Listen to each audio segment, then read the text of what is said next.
Wadimor, tentu sarung kita.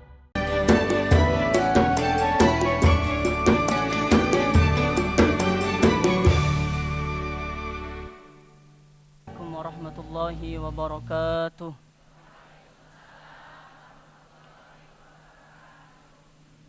A'udzu billahi minasy syaithanir rajim. Bismillahirrahmanirrahim. Wa kullil mu'minati yaghdudna min absarihinna wa yahfazna furujahunna wa la yubdina zinatahunna illa ma dhahara minha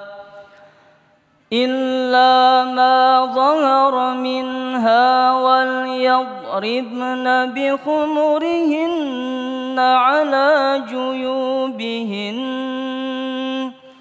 ولا يبدين زينتهن إلا لبعولتهن أو آبائهن أو آباء بعولتهن أو أبنائهن أو أبناء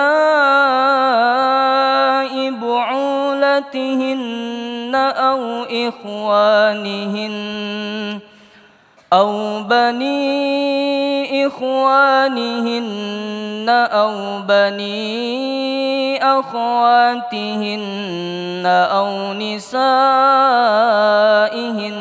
أو ما ملكت أيمانهن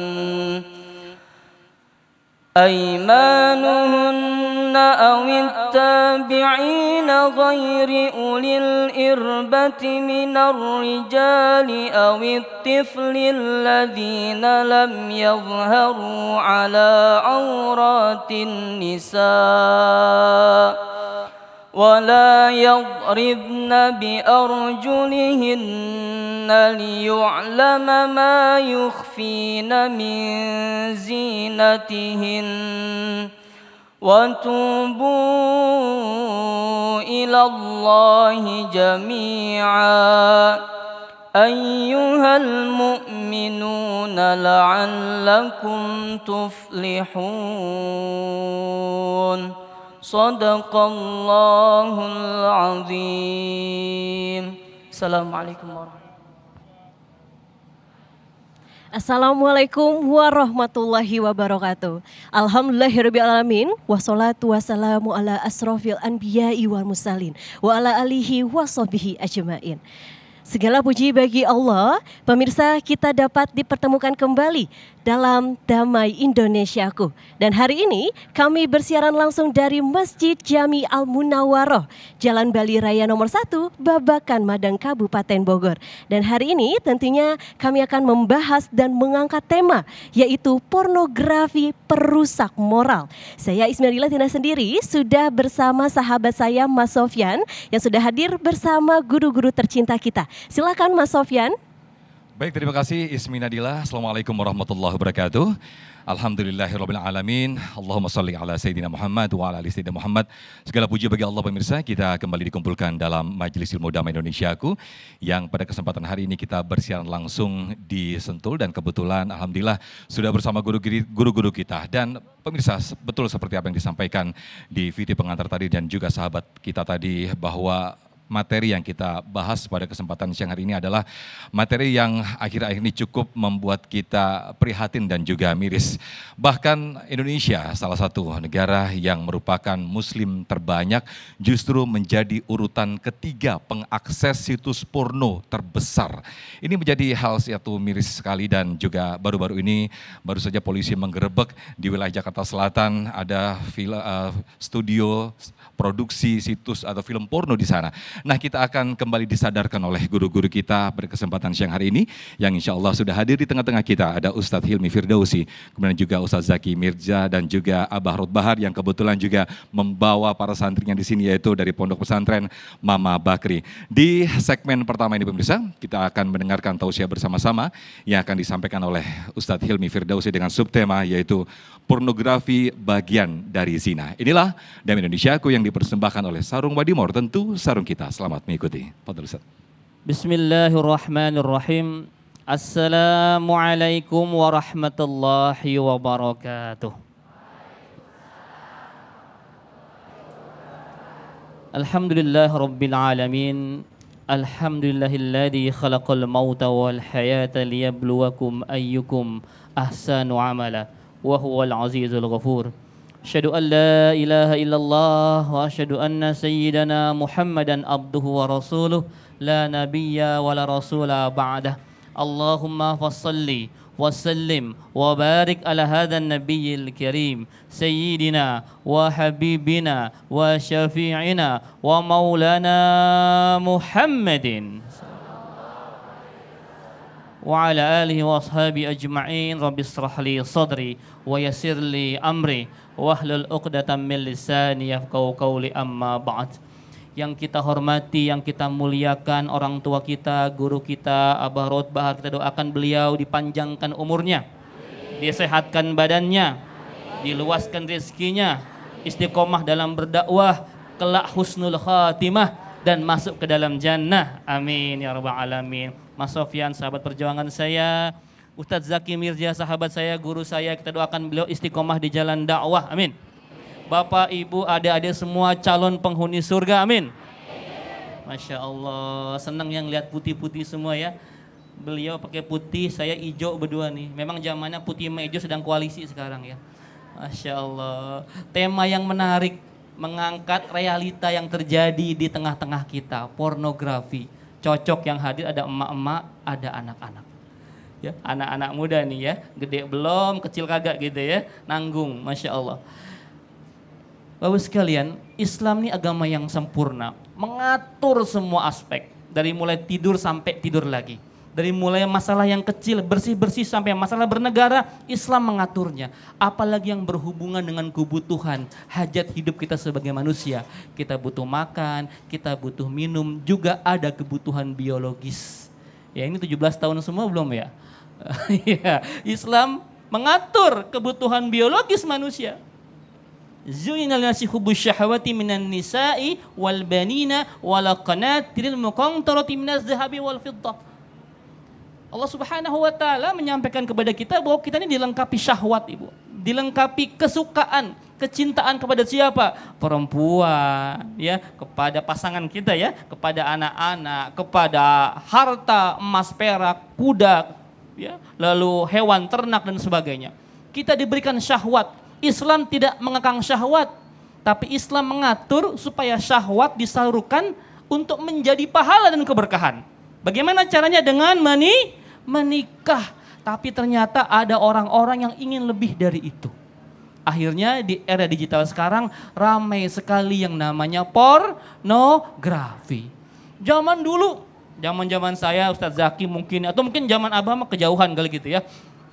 Zaman dulu kami ini, kalau orang mau nonton pornografi itu harus beli CD lah ya, beli kaset segala macam. Zaman sekarang sangat mudah. Semuanya ada dalam genggaman. Ini yang membuat orang tua pusing. Ya. Anak kita menggenggam maksiat di kantongnya. Tadi saya ngomong sama Abah, kata Abah 90% konten di HP kita itu maksiat. Yang 10% baik tapi nggak ada yang nonton, itu masalahnya. Ya, kenapa tadi kata Ustadz Sofyan menyampaikan rumah produksi baru digerebek, itu yang ketahuan, belum yang nggak ketahuan. Kenapa? Karena banyak peminatnya. Indonesia negara muslim terbesar di dunia, tapi nomor 3 terbesar di dunia mengakses konten porno. Na'udzubillahi min dzalik. Apa sih bahayanya buat kita? Bahaya, Bu. Bagi yang belum menikah, wah ini danger ini. Bahaya sekali.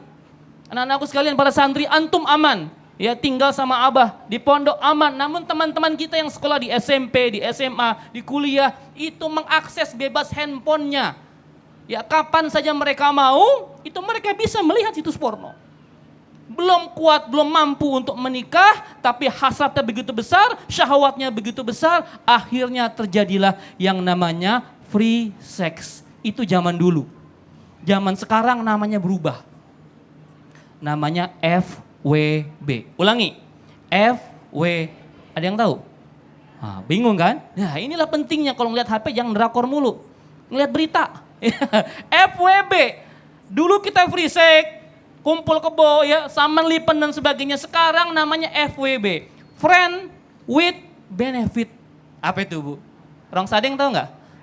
Nggak tahu. Friend apa friend? Temenan, ya. With dengan benefit, keuntungan. Temenan tapi ada keuntungan lebihnya. Apa itu keuntungannya? Temenan boleh tidur bareng. Naudzubillah min. Ramai hari ini di media sosial komunitas FWBers. Tinggal ngomong saya, Fulan 25 tahun, lajang siap FWB-an. Di mana? Sherlock. Begitu aja Bu sekarang. Begitu Pak. Naudzubillah summa naudzubillah. Sebegitu mudahnya setelah berhubungan besok lupa lagi. Ada lagi one night stand. Oh, apalagi itu? Istilahnya itu keren tapi sama zina juga semuanya. Ya, ada lagi sekarang sleep over date. Nah, bingung lagi namanya, makin susah. Itu semua akibat dari pornografi. Bagi yang sudah menikah ada nggak efek buruknya? Ada. Bapak Ibu sekalian sudah menikah, ketika kita kecanduan melihat pornografi, itu jelas-jelas sesuatu yang haram. Ketika mata kita sering melihat yang haram, maka yang halal akan tampak tidak lagi mengasyikkan. Yang halal tampak lagi tidak menyenangkan. Tidak indah lagi, istri kita, suami kita semua tidak indah. Kenapa? Karena kita sering melihat yang haram. Dan dibanding-bandingkan, suami suka nonton pornografi. Mama, itu dong kayak dia begini. Putih kulitnya, mancung hidungnya, keluar bukan ke dalam kayak mama, begitu. Dibanding-bandingkan dengan pemeran film itu. Naudzubillah summa naudzubillah. Hati-hati. Ya, hilang gairah kita. Kenapa? Selalu dibanding-bandingkan. Itu yang pertama. Yang kedua, ingin mencari yang lebih dan lebih lagi. Rumah tangga banyak yang hancur gara-gara suaminya kecanduan pornografi. Tidak bisa mendapatkan pelayanan di rumah, akhirnya jajan di naudzubillahi min dzalik. Ya, bahaya pornografi sudah sangat, saya menyebutnya bahaya laten ini. Ya, kenapa? Karena hari ini kita sangat mudah mengakses itu semua. Ya, kalau didengar sama pemerintah hari ini, saya mengharapkan pemerintah lebih tegas memblokir situs-situs pornografi. Ya, satu lagi apa? Memblokir situs VPN. Tahu VPN? Ya, karena sekarang membuka itu nggak bisa kalau nggak pakai VPN. Nggak ngerti juga kan? Ini anak-anak muda kita ngerti. Ini makanya orang tua perlu belajar teknologi supaya nggak dibohongin anaknya. Gitu ya. Hati-hati jangan gara-gara HP yang dibelikan orang tuanya, kuota orang tua yang beli, tapi orang tua pusing gara-gara kelakuan anaknya. Ya. Ada kemarin prostitusi online. Ini sedang marak juga. Ya, nanti insya Allah akan kita bahas selanjutnya. Intinya pornografi itu bahaya yang harus kita hindari sekeluarga. Ayahnya, bundanya, anak-anaknya, semoga kita semua dijauhkan dari bahaya pornografi. Amin. Ya Rabbal Alamin. Amin, amin, ya Rabbal Alamin. Terima kasih Ustadz Hilmi Firdausi kembali mengingatkan kita, kembali menyadarkan kita betapa dosa yang kita lakukan adalah dosa yang bertumpuk-tumpuk ketika kita mengakses situs-situs porno tadi. Miris memang, muslim terbesar di dunia, negara Indonesia, namun menjadi negara peringkat ketiga sebagai situs pengakses situs porno di urutan ketiga. Nah, kita akan memberikan kesadaran kembali yang insya Allah akan disampaikan oleh guru kita nanti, Ustadz Zaki Mirza, bahayanya pornografi dalam Islam. Usai jeda berikut tetaplah di Damai Indonesiaku, kami akan kembali.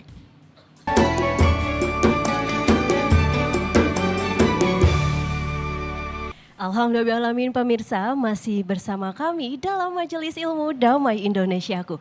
Nah pemirsa, tadi Ustadz Hilmi sudah menjelaskan bahwa pornografi ini merupakan bagian dari zina. Selanjutnya di segmen 2 ini kita akan mendengarkan bersama tausiah dari Ustadz Zaki Mirza tentang bahaya pornografi dalam Islam. Silakan Ustadz.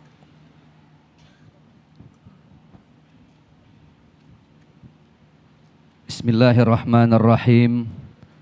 Assalamualaikum warahmatullahi wabarakatuh.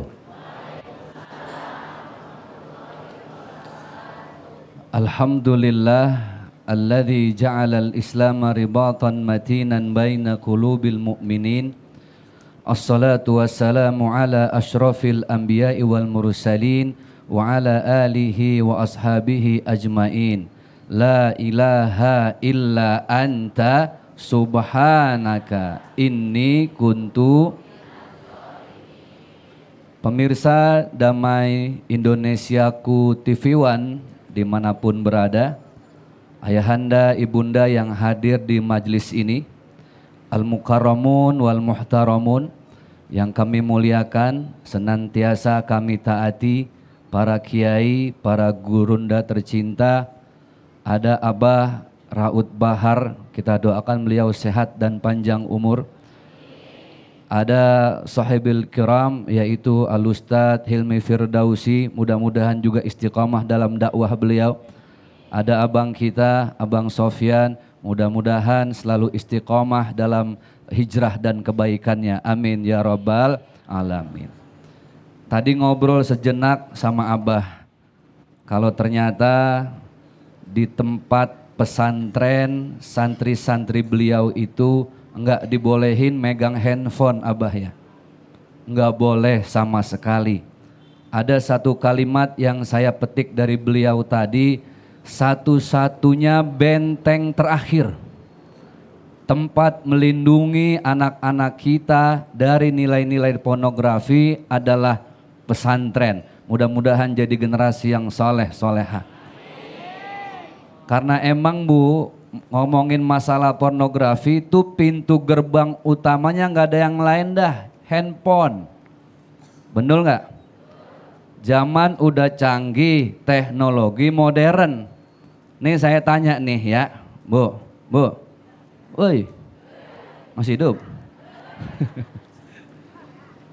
Zaman udah canggih, ibu lebih sering sekarang dari mulai bangun tidur sampai tidur lagi nih, yang ibu sering lihat-lihat handphone apa Al-Quran? Cakep. Dari mulai bangun tidur, yang ibu sering baca-baca Al-Quran apa handphone? Mantap. Bapak-bapak saya tanya Pak, Bapak mulai bangun tidur sampai tidur lagi, yang sering bapak-bapak lihat handphone apa istri? Handphone istri kali ya. Jadi pintu gerbangnya ini adalah teknologi.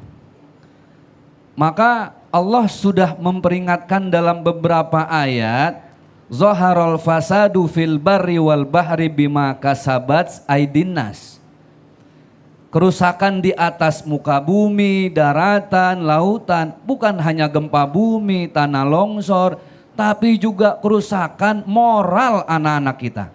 Benar? Makanya Rasulullah dalam salah satu hadis, beliau bersabda, yang namanya tergesa-gesa itu nggak boleh-boleh Bu. Buru-buru dilarang, betul nggak? Al-ajalatu minasy syaitan. Orang yang tergesa-gesa itu sama dengan perbuatan setan. Tapi ada 5 perkara yang harus diburu-buruin, nggak boleh ditunda-tunda. Satu di antaranya yang harus disegerakan adalah menikahkan anak perempuan. Pak, beda antara menikahkan dengan menikahi Pak. Pak, menikahkan itu artinya yang dinikahkan anak Bapak sama calon suaminya, betul?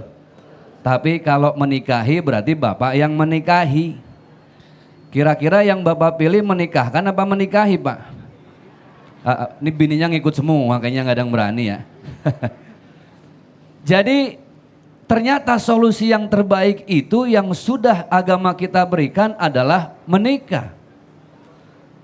Karena syahwat itu sesuatu yang menjadi fitrah kita, betul ya?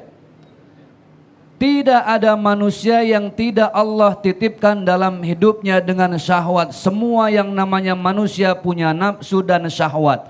Makanya kategori iman manusia itu al-iman yazid wa yangkus. imannya kadang naik, seringnya turun. Beda sama malaikat. Imannya malaikat mah al imanu la yazidu wa la yanqus. Imannya naik kagak, turun kagak. Iman malaikat stabil, istiqomah. Makanya subhanallah Bapak Ibu yang berbahagia, Islam memberikan banyak solusi. Satu di antaranya adalah cepet-cepet nikah, Bang. Saya aja nikah nyesel. Kenapa nggak dari dulu gitu ya?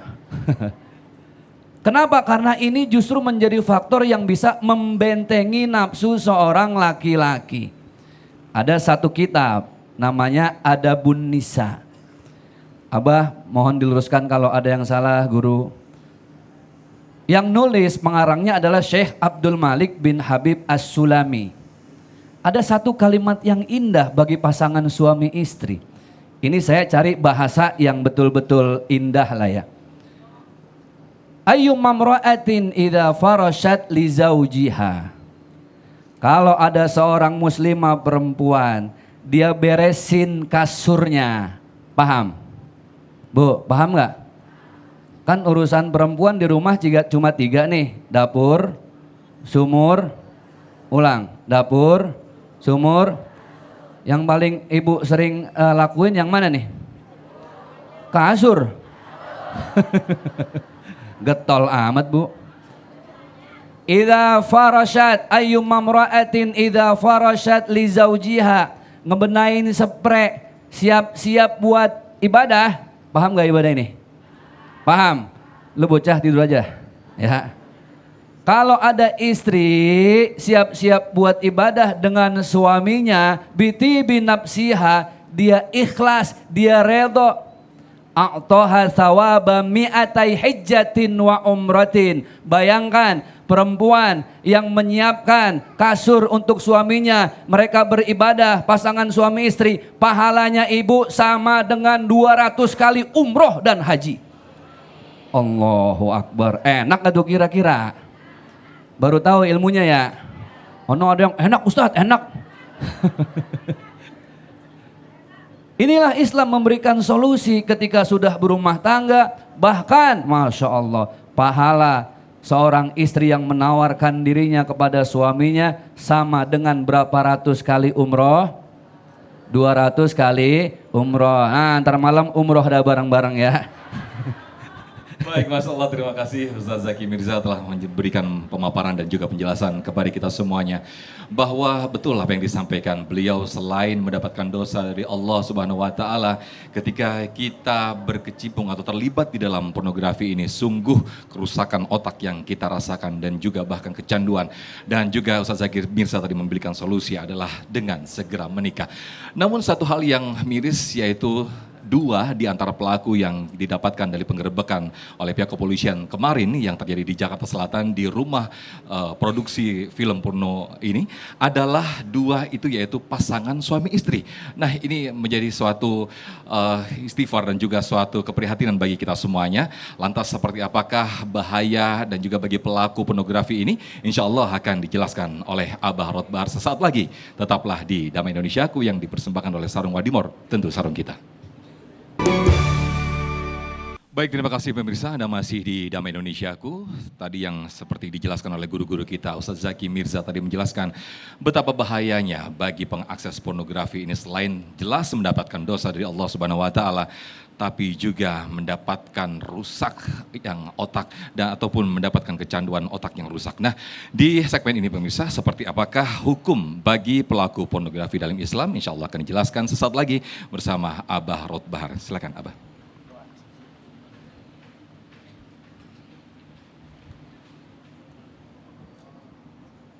Assalamualaikum warahmatullahi wabarakatuh.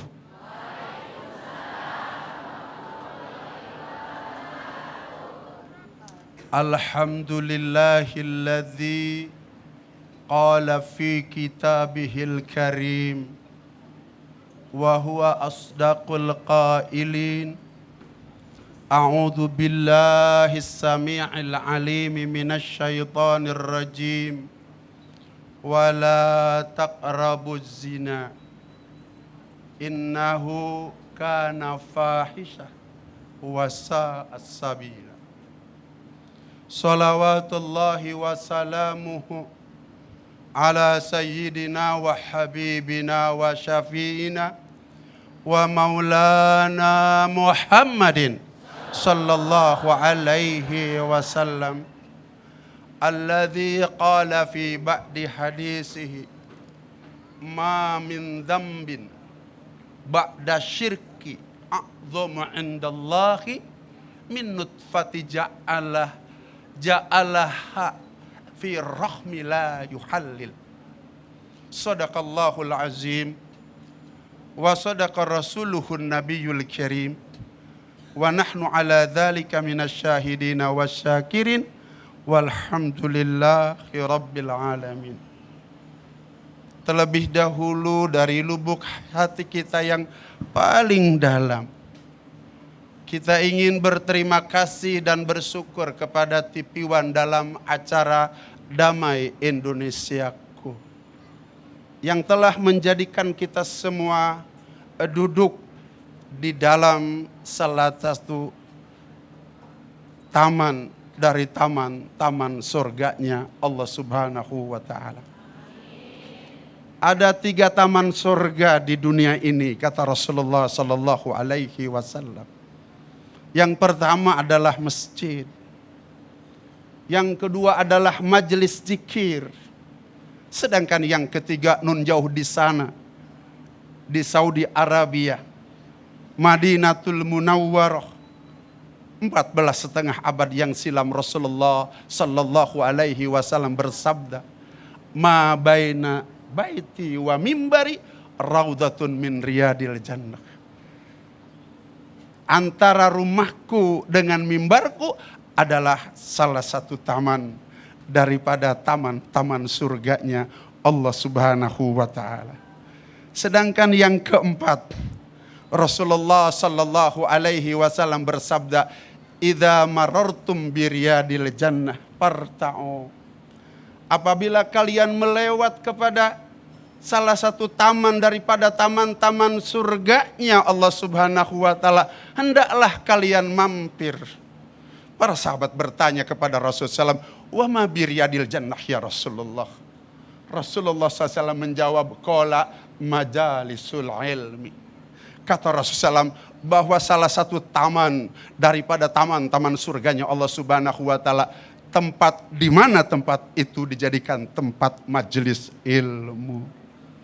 Jadi kalau kita sedang bertanya pada saat ini, siapakah mereka yang sedang duduk dalam salah satu taman daripada taman-taman surganya Allah Subhanahu wa Ta'ala? Jawabannya kita yang duduk di dalam majelis ini. Mudah-mudahan besok di akhirat kita duduk di taman surga yang hakiki di surganya Allah Subhanahu wa Ta'ala. Terima kasih TV One dalam Damai Indonesiaku. Masya Allah, Abah ini sangat bahagia berjumpa dengan Ustadz Zaki Mirza. Lama dikangenin, ketemu di sini di taman surganya Allah Subhanahu wa Ta'ala. Juga lama dikangenin, ini Ustadz Hilmi, Ustadz muda. Semoga semuanya menjadi penerus para ulama-ulama yang sudah hari ini tinggal nunggu giliran. Innalillahi wa inna ilaihi rajiun. Juga terima kasih dengan Adinda yang selalu terus menerus memandu acara Damai Indonesiaku. Hadirin kaum muslimin wal hadirat kaum muslimat rahimakumullah. Kita berbicara tentang pornografi. Ajaran agama kita sejak 14,5 abad yang silam. Ajaran agama ini disebarkan oleh baginda Nabi besar Muhammad sallallahu alaihi wasallam. Rasulullah Sallallahu Alaihi Wasallam pernah bersabda dalam salah satu hadisnya, ma min dzambin ba'da syirki a'dhamu indallahi min nutfati ja'ala harrajul fir rahmi la yuhallil. Tidak ada dosa yang paling besar setelah dosa syirik. Bapak Ibu sekalian, dosa yang paling besar adalah dosa syirik, yaitu menyekutukan Allah Subhanahu wa Ta'ala. Sampai-sampai kalau ada di antara kita yang syirik atau menyekutukan Allah Subhanahu wa taala, wallahi Allah tidak akan pernah mengampuninya. 14,5 abad yang silam Allah Subhanahu wa taala berfirman dalam Al-Qur'an, "Innallaha la yaghfiru ayyusyraka bih." Sesungguhnya Allah tidak akan pernah mengampuni mereka yang punya dosa syirik kehadirat Allah Subhanahu wa taala. Bapak Ibu sekalian, dosa terbesar setelah syirik adalah perbuatan pornografi, perbuatan zina. Kata Rasulullah sallallahu alaihi wasallam, beliau menyampaikan tidak ada dosa yang paling besar setelah dosa syirik adalah seorang yang meletakkan nutfahnya, air maninya di rahim seorang yang tidak dihalalkan terlebih dahulu. Na'udzubillah. Oleh karenanya Allah Subhanahu wa taala berfirman dalam Al-Qur'an, "A'udzubillahi minasyaitonir rajim wa la taqrabuz zina innahu kana fahisyah." Dan janganlah kalian sekali-sekali mendekati zina. Jangankan berzina, mendekati zina saja sudah tidak boleh, apakah lagi berzina. Innahu, sesungguhnya bahwa perbuatan zina itu sabila, sangat buruk perjalanan. Bapak Ibu sekalian yang dirahmati oleh Allah Subhanahu wa taala, yang disebut dengan berzina bukan kita dengan berbedaan jenis. Melihat yang bukan muhrim adalah berzina. Mendengar suara yang bukan muhrim adalah berzina. Berbicara yang dengan bukan muhrim adalah berzina. Memegang dengan yang bukan muhrim adalah berzina. Memain HP dengan orang yang bukan muhrim adalah berzina. Dan itu adalah dosa-dosa yang sangat besar setelah doa syirik kepada Allah Subhanahu wa taala. Mudah-mudahan kita semua setelah mengadakan pengajian dalam Damai Indonesiaku, kita semuanya dipelihara oleh Allah Subhanahu wa taala. Istri kita, suami kita, anak kita, cucu cicit kita, bangsa dan negara kita dipelihara oleh Allah Subhanahu wa taala daripada perbuatan pornografi dan porno aksi. Wassalamualaikum warahmatullahi wabarakatuh. Waalaikumsalam warahmatullahi wabarakatuh. Terima kasih Abah telah mengingatkan kita kembali, ternyata dosa zina ditempatkan Allah di peringkat kedua setelah syirik. Nauzubillah summa nauzubillah. Nah, di segmen berikut pemirsa kita akan buka sesi tanya jawab dan sudah ada rekan saya Ismi Nadila dengan para jamaah. Silakan Ismi. Baik, terima kasih Mas Sofyan. Di sini Ismi sudah bersama salah satu jamaah yang ingin bertanya. Dengan siapa Ibu? Ibu Lilip.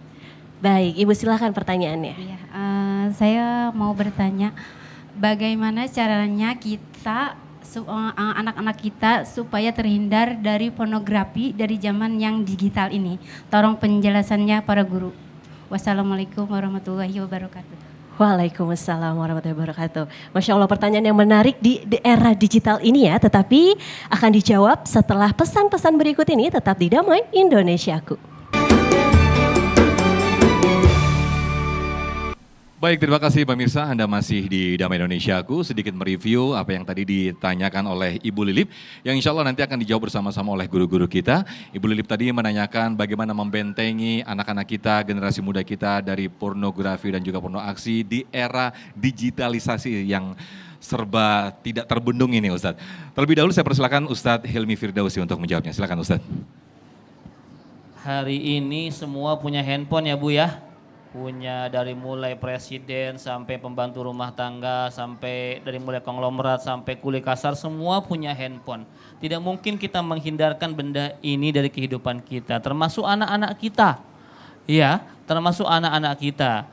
Lalu bagaimana cara mengantisipasi yang buruk-buruknya, karena handphone ini bagaikan pisau bermata dua. Ya, pisau bisa untuk memasak jadi kebaikan. Pisau juga bisa untuk membunuh orang jadi kejahatan. Dan celakanya handphone kita sekarang banyak digunakan membunuh orang. Ya, digunakan untuk kemaksiatan. Lalu bagaimana antisipasinya? Yang pertama, kalau bisa, kalau ada rezeki, masukkan anak ke benteng, terakhir kata beliau tadi. Pesantren. Pondok pesantren punya Abah Rawati, Masya Allah ya, di Sadeng. pondok pesantren dimanapun, insya Allah setahu saya semua pondok tidak ada yang mengizinkan anaknya pegang HP kecuali untuk menghubungi orang tuanya sepekan sekali atau sebulan sekali. Ya, atau masukkan juga ke sekolah Islam terpadu yang penggunaan handphone dibatasi. Namun yang paling penting adalah tetap di rumah, kontrol dari kedua orang tuanya. Sering-seringlah memeriksa HP anaknya, dirazia. Pernah ngerazia HP enggak? Ini penting, jangan cuma di sekolah, di pondok yang dirazia, di rumah pun wajib dirazia. Dirazia, cek ada apa di albumnya, di galerinya, ada foto apa, video apa, cek media sosialnya, siapa yang dia follow, siapa yang dia subscribe di YouTube-nya. Semuanya harus dikontrol. Jangan sampai gara-gara handphone, ini handphone siapa yang beliin ini? Orang tua. Yang beliin kuota siapa? Yang pusing siapa? Nah itu dia. Ya, makanya kontrol penggunaan HP, jangan bablas. Begitu. Selanjutnya silakan Ustaz. Baik, silakan Ustaz Zaki Mirza. Memang handphone ini sesuatu yang sudah sangat dekat dengan kita. Ibu ngaji dari rumah ke masjid yang ketinggalan Al-Quran. Kira-kira balik lagi nggak ke rumah? Boro-boro. Ibu ngaji dari rumah ke masjid yang ketinggalan handphone. Balik lagi nggak? Nggak bisa selfie Ustaz. Nggak bisa bilang bercanda. Jadi memang ibu, handphone ini sesuatu yang dia bisa jadi tempat kita banyak belajar.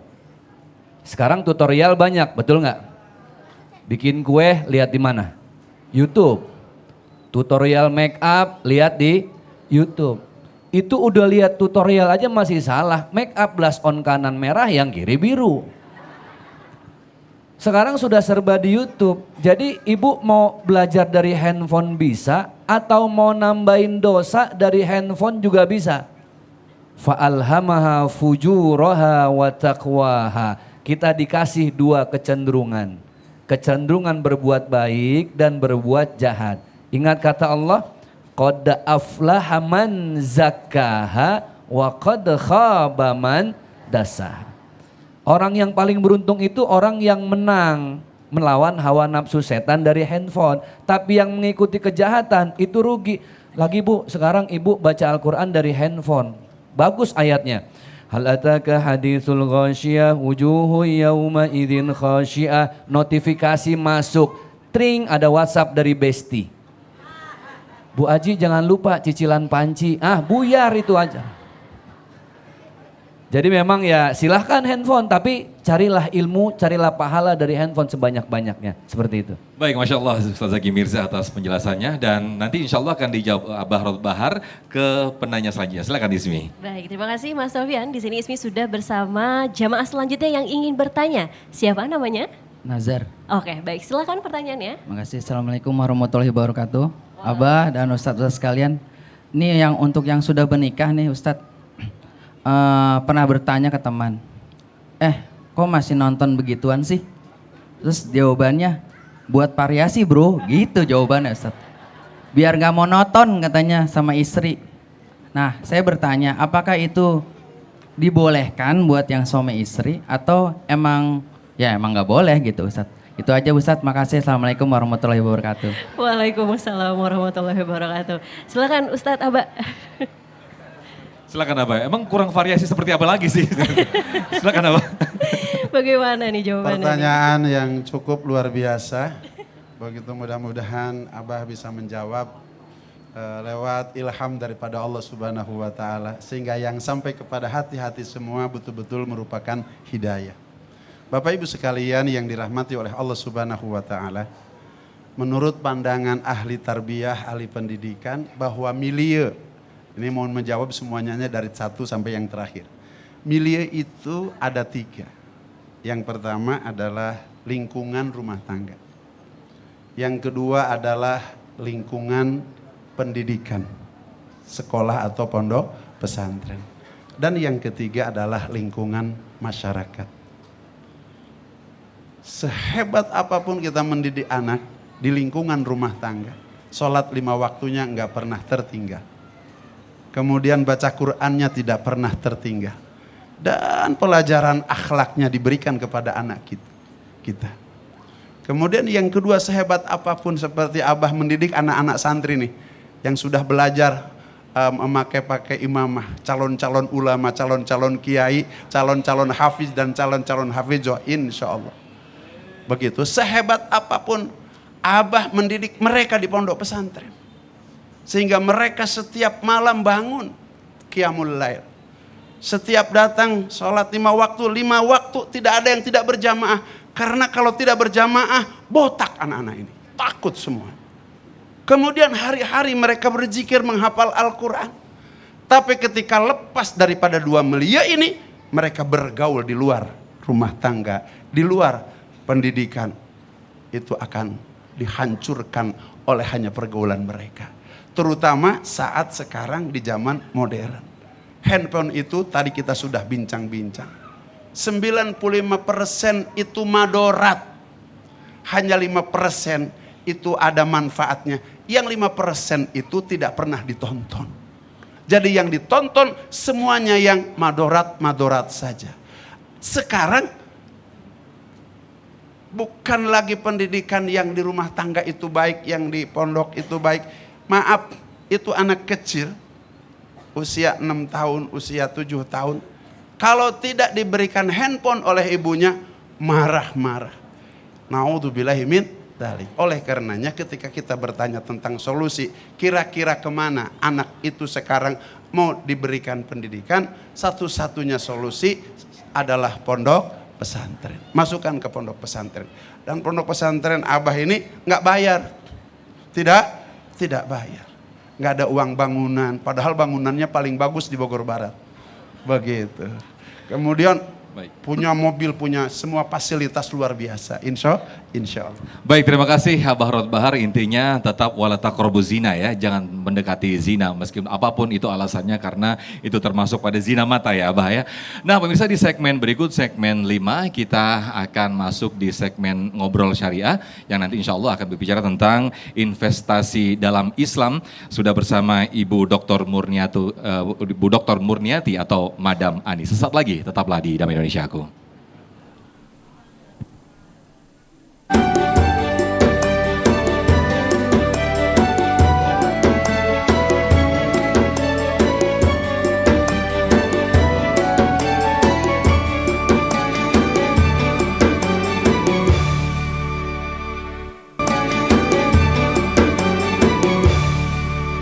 Alhamdulillahirrahmanirrahim, pemirsa masih bersama kami dalam Majelis Ilmu Damai Indonesiaku. Nah pemirsa, kali ini sudah memasuki segmen Bincang Keluarga dengan tema investasi dalam Islam. Tentunya kali ini sudah bersama sahabat saya Mas Sofyan dan beserta narasumber Ibu Madam Ani. Silakan Mas Sofyan.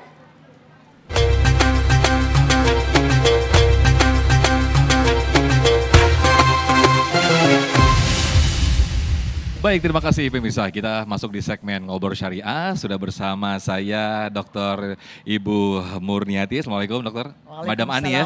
Kita panggil Madam Ani aja ya Madam. Madam Ani. Sehat Madam ya. Madam, kita langsung ke pembicaraan inti aja Madam, bahwa apa sih hukum investasi dalam Islam itu sendiri Madam? Ya Alhamdulillah, hukum investasi ini tidak ada larangannya. Jadi sepanjang tidak ada larangannya dibolehkan, mubah hukumnya. Mubah hukumnya ya. Lalu kemudian ini kan sedang marak ya, kripto, kemudian juga investasi-investasi yang itu berdasarkan digital ya. Ini seperti apa hukum secara syariat Islamnya sendiri Madam? Ya, dari sisi kripto maupun investasi digital sebenarnya diperbolehkan. Hanya saja ketika investasi ini bersinggungan dengan spekulasi, goror, maisir, riba, ini adalah 3 prinsip utama yang sangat-sangat dilarang kalau dia masuk di dalam elemen-elemen investasi tersebut. Jadi kita harus periksa dulu yang kita mau investasi itu, kita harus kenal dulu ini kripto seperti apa, ini jenisnya apa, bagaimana cara menentukan harganya, bagaimana bertransaksi. Kalau ada 3 elemen itu, paling tidak minimal 3 elemen itu coret, nggak boleh. Ini menarik Madam. berkaitan dengan investasi dan berkaitan juga dengan apa yang menjadi tema besar kita, yaitu pornografi, maraknya pornografi yang sudah menjadi suatu keprihatinan di negara kita. Nah, ketika, ini ada pertanyaan menarik, ketika kita berinvestasi secara syariat, yang itu menggunakan hukum bank Islam, tapi itu investasinya investasi yang pornografi, ini bagaimana nih Madam? Ya, alhamdulillah kalau kita berinvestasi secara syariah, lembaga-lembaga keuangan syariah kita, baik itu perbankan, baik itu di asuransi, baik itu di investasi pasar modal, itu semuanya kalau disebut dengan syariah, mereka harus patuh kepada prinsip-prinsip syariah. Misalnya di pasar modal syariah, itu ada ketentuan dari Dewan Syariah Nasional Majelis Ulama Indonesia melalui Fatwa nomor 40 tahun 2003 misalnya, yang memastikan semua yang melebur di pasar modal, yang sahamnya diperjualbelikan, tidak boleh berkenaan dengan beberapa hal, termasuk tadi, karena topik kita pornografi, termasuk hal-hal yang mudarat, yang mengandung kerusakan moral, maupun kemudian ada yang juga investasi yang ribawi, itu juga ditolak. Kemudian yang investasi yang berkenaan dengan senjata, alkohol, barang-barang yang haram dan yang lainnya, itu juga ditolak. Nah, maka dari itu kalau kita bicara investasi syariah sangat-sangat aman, karena sudah ada prinsip-prinsip yang harus dipatuhi oleh lembaga keuangan tersebut. Jadi bagi masyarakat, sepanjang dia, pastinya kita harus cek dulu legalitasnya ya. Karena banyak yang ngomongin ini syariah tapi ternyata tidak legal. Ini juga harus tidak boleh. Jadi kita cek bagaimana cara ngeceknya. Ada di OJK sudah menyiapkan hotline-nya 157 atau 081 157 157 157. Jadi masyarakat nggak boleh lagi ketipu, nggak boleh lagi kecelek gitu ya. Jadi harus tahu yang mana yang syariah, yang mana enggak, yang mana ada pornografinya, yang mana enggak. Nah, pornografi ini la haula wala quwata illa billah, memang 114 miliar tahun kemarin didapati oleh PPTAK itu termasuk investasi jual beli perdagangan yang berkenaan pornografi. Jadi besar nilainya. Karena masyarakat mungkin tidak tahu dan menggunakan model-model pembayaran yang juga tidak mendeteksi kalau ini tidak sesuai syariah gitu. Nah, kalau lembaga keuangan syariah langsung terdeteksi. Kalau kita pakai debit card atau credit card, nanti langsung kelihatan dia, oh ini enggak syariah, jadi ditolak gitu. Termasuk juga dengan orang yang dia bertransaksi menggunakan bank syariah, kemudian juga dia berinvestasi yang itu investasinya Islami begitu ya. Namun di luar itu, di luar kontrol, hasil daripada investasi yang Islami itu malah disalahgunakan untuk membeli kuota untuk mengakses situs-situs porno. Ini seperti apa nih melihat ini, Madam? Jadi memang kita kan kenalnya dengan halalan thayyiban. Ya, karena perintahnya jelas di surah Al-Baqarah itu diperintahkan ya ayuhan nas kulu mimma fil ardi halalan thayyiban wa la tattabi'u khutuwati syaitan innahu lakum aduwwum mubin. Jadi memang kalau kita diperintahkan seluruh umat manusia nih, bahkan bukan hanya muslim, itu diperintahkan untuk memakan, termasuk juga konsumsi, termasuk juga belanja, termasuk juga yang ditonton. Tidak boleh yang halal, yang tidak halal dan tidak thayyib.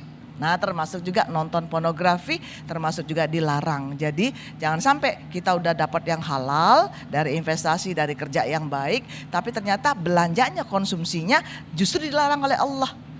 Gitu. Baik, ketika kita sudah berinvestasi secara Islami, namun di dalam lalu lintas transaksi keuangannya itu kita tidak mengetahui ternyata di dalamnya itu ada yang tidak halal, ada yang di luar syari. Ini seperti apa di luar kontrol itu, Madam? Memang ini akan terjadi karena apa? Pintu-pintu riba itu akan ada di mana-mana. Karena maka dari itu godaan riba ini, godaan yang hal-hal yang spekulatif, yang judi segala macam tuh ada semua tuh di sekeliling kita. Dan kalau itu ternyata mampir ke kantong kita, ke rekening kita, maka ada namanya istilahnya cleansing. Di cleansing, dibuang bulat-bulat. Bukan dizakatin jadi dia bersih ya. Kalau memang ketahuan dia termasuk ada unsur ribanya, gorornya, maisirnya, judinya, ya nggak jelas, apalagi ada unsur haramnya, udah masuk ke rekening kita, ambil bulat-bulat, keluarkan, jangan dibuang ke tengah jalan ya. Kasih ke lembaga yang tahu bagaimana mengelola, yang termasuk lembaga zakat. Baik, kita beralih ke membicarakan mengenai investasi dana zakat. Ini hukumnya seperti apa, Madam Ani? Dana zakat yang diinvestasikan maksudnya. Betul. Ya ini memang khilafiyah ya. Jadi ada dana zakat itu memang kalau kita lihat kebutuhan di sekitar kita itu memang termasuk yang emergency atau memang mereka mustahik yang memang memerlukan pertolongan pertama, maka dana zakat ini harus disalurkan langsung. Tapi ada istilahnya zakat produktif. Nah ini juga sebagian ulama memperbolehkan bahwa zakat ini boleh dijadikan modal untuk orang yang berhak menerima zakat juga. Jadi modal ini nanti dikelola dulu supaya tidak langsung habis. Nah ini juga ada pendapat yang memperbolehkan. Jadi tergantung dari keadaan lingkungannya, apakah mereka kalau perlu makan, masa kita harus juru dia berbisnis, kan dia perlu makan. Jadi suruh makan dulu gitu, habiskan dulu dana zakatnya. Kan banyak toh dana lainnya, infak, sedekah itu bisa diproduktifkan.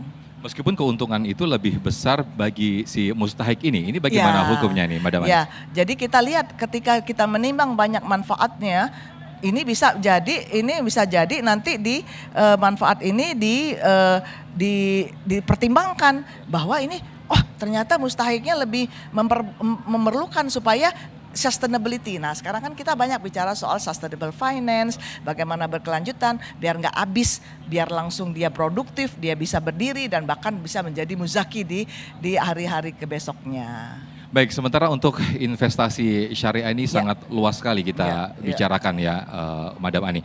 Nah, ketika kita berinvestasi secara syariah, namun ada saja di dalamnya itu ada unsur-unsur yang tidak syar'i. Apakah itu betul-betul akan membatasi apa yang kita sudah investasikan, ataukah kita sangat berhati-hati sehingga kita justru itu membuat maju mundur untuk segera berinvestasi syariah? Itu bagaimana, Madam Ani? Sebenarnya kita sudah sangat bervariasi produk-produk dan jasa keuangan syariah kita. Jadi kalau kita takut ini riba enggak, ini enggak, kok ini kayaknya enggak syariah banget ya, gitu kan. Nah, kita harus percaya dulu sama ulama-ulama kita di Indonesia.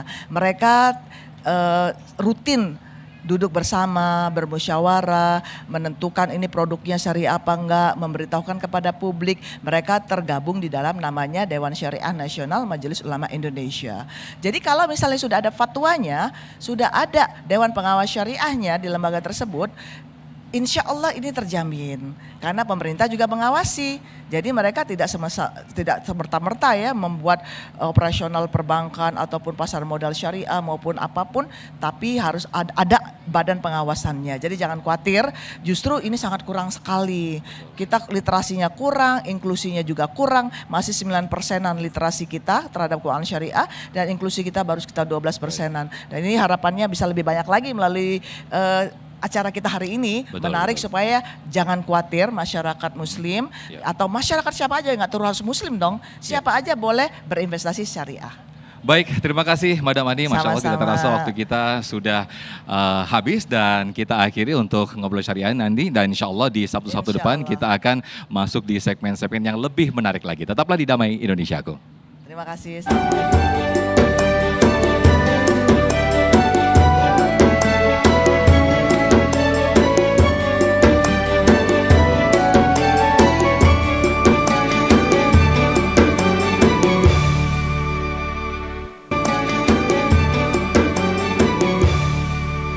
Demikian pemirsa yang dirahmati Allah untuk Damai Indonesiaku episode kali ini.